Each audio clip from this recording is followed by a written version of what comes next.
హైదరాబాద్లో చిలుకూరి బాలాజీ టెంపుల్ ప్రధాన అర్చకుడిని 22 దుండగులు అక్కడికి వెళ్ళి మరి కొట్టారట. ఈ మధ్యని ఎంత దారుణం అయిపోయిందంటే చర్చిల్లోకి వెళ్ళి పాస్టర్స్ని, మసీదుల్లోకి వెళ్ళి మొలానస్ని, మళ్ళా రాముడి పేరుతో వెళ్ళి రామరాజ్య సైన్యం అట రాముడి పేరుతో వెళ్ళి ఒక పూజారిని కొట్టడు. ఎంత దారుణం ఇది!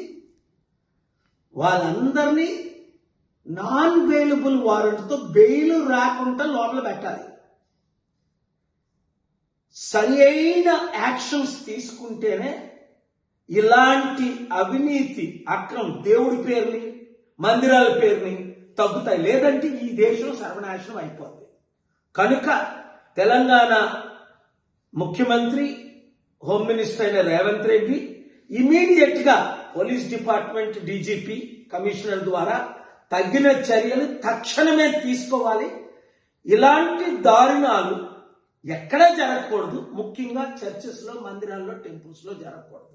జరిగిన వారికి సరి అయిన శిక్ష విధిస్తే ఇలాంటి అరికడతాం. లేదా ఒకరినొకరు చంపుకు చేస్తారు, ఇంకా శాంతి లేకుండా అయిపోద్ది, నెమ్మది లేకుండా అయిపోద్ది.